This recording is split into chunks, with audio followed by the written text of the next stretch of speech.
আসসালামু আলাইকুম। আপনার জন্য আরও একটা রেসিপি নিয়ে আসলাম।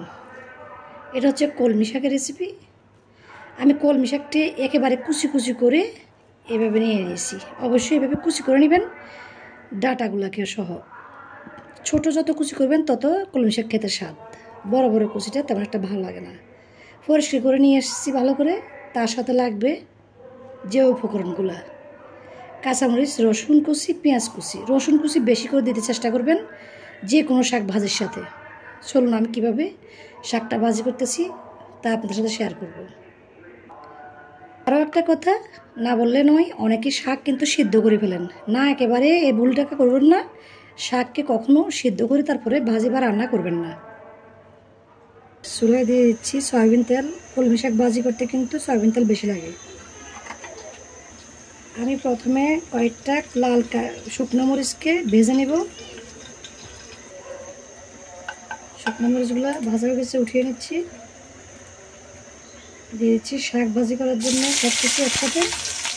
পেঁয়াজটাকে ভালো করে একটু গোল্ডেন কালার করে নিয়ে আসবো ভাজতে ভাজতে। লাল মরিচ একটাকে যে ভেজে নিচ্ছি ওগুলোকে আমি একটা এভাবে কেটে কেটে দেবো। অনেকখানি ভাজা ভাজা হয়ে গেছে। এবার দিয়ে দেবো আমি শাক। ঢাকনা দিয়ে ডেকে দিব। চুলা এই সময় একটু কমিয়ে রাখতে হবে। শাকটা কিন্তু সারাক্ষণ ঢাকনা দিয়ে ডেকে দিব না।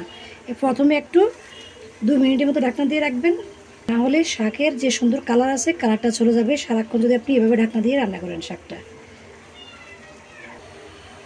ঢাকনাটা উঠিয়ে এবার আমি সামান্য লবণ দিয়ে দিচ্ছি, আবারও ঢাকনা দিয়ে দিচ্ছি। তাহলে দেখুন শাকটা যখন এভাবে বসে যাবে তারপর ঢাকনাটা উঠিয়ে নেবেন। এভাবে সব কিছু মিক্স করে দেবেন। শাকে কিন্তু আর আমি ঢাকনা দিব না, ঢাকনা দিলে কিন্তু কালারটা নষ্ট হয়ে যাবে বলেছি আগেও।